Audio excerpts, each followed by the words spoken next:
In Wisconsin last night, Kamala Harris and Donald Trump held dueling rallies just 5 miles apart.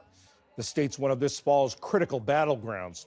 Trump won it 8 years ago after it had gone for Democratic candidates for 28 years. In 2020, President Biden narrowly won it back. This year, it could help determine which party controls the White House, the House, and the Senate. Zach Schultz of PBS Wisconsin covers politics in the state. Zach, in the last 4 of the last 6 elections, the margin of victory has been less than 1 percentage point. Are there signs it could be that close again?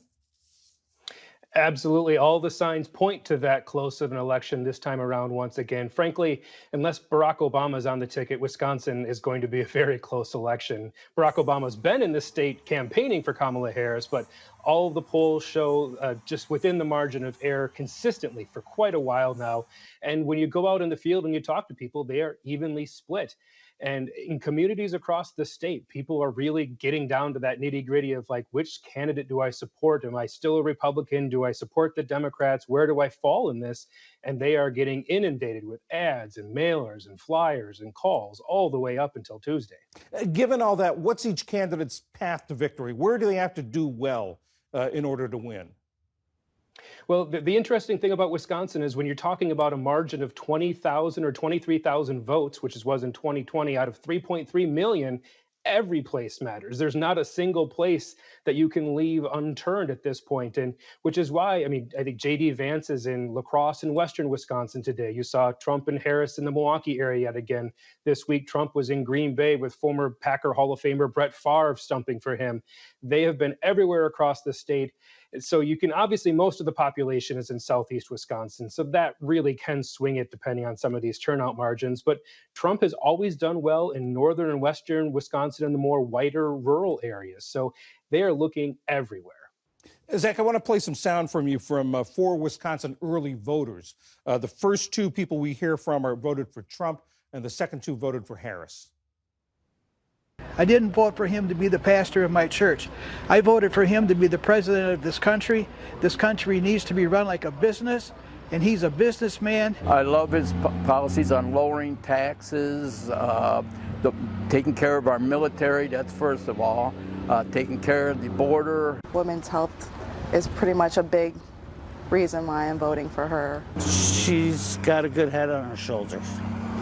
She's very intelligent, and she knows the difference between right and wrong. Zach, how does that compare to what you hear when you go out and talk to voters?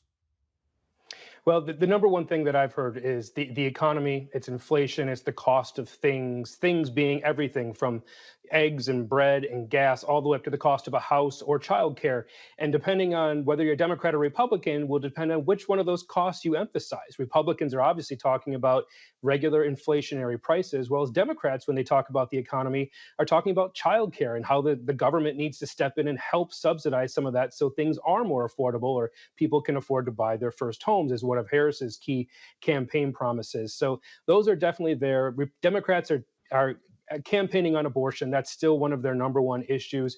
And in Wisconsin, if you watch the ads, it's different from the tone you hear in some of the other things because a lot of the Republicans are campaigning on transgender issues. They are really trying to hit Kamala Harris over her support for any type of transgender, non-binary people. We've also got a Senate race in Wisconsin. Tammy Baldwin is one of the most vulnerable Democrats running for re-election. She's running for a 3rd term. She's running against a businessman named, a Republican businessman, Eric Hovde. Tell us about that race. Well, what's interesting about it is Tammy Baldwin has long roots. She's been a Wisconsin politician for a long time, and she's done really well in outstate areas. In 2018, a non-presidential year, when she won re-election to the U.S. Senate, she outran every other candidate on the ballot and did really well in typical Republican areas. This time around, you're seeing the polls show that things are closer. This is getting federalized, it's getting nationalized, and it's falling more in line with what you're seeing at the top of the ticket in the presidential race. Her opponent, Eric Hubdy, his name is on a lot of businesses in Madison, but he's getting hit by the Baldwin campaign because he owns a bank in California and actually moved out there for a number of years. So he's being hit as a carpetbagger. So he's had to try and show his Wisconsin identity in this election and show that he is a Wisconsinite. And that's the common theme, is whether, who has that support in outstate Wisconsin. Can Tammy Baldwin run ahead of Harris, or does she need Harris to win in order for her to win herself? There's also a House race that's been tightening in western Minnesota. Freshman Republican Derek Van Orden running against Democrat Rebecca Cook. Tell us about that race. So the 3rd congressional is western Wisconsin, and that's outside of the main media areas of Milwaukee, Madison, and Green Bay. So it's kind of an isolated part of the state. There's a lot of people over there that just like to live their lives and kind of be away from the hubbub of everything else, which is why it's been insulated in a lot of ways.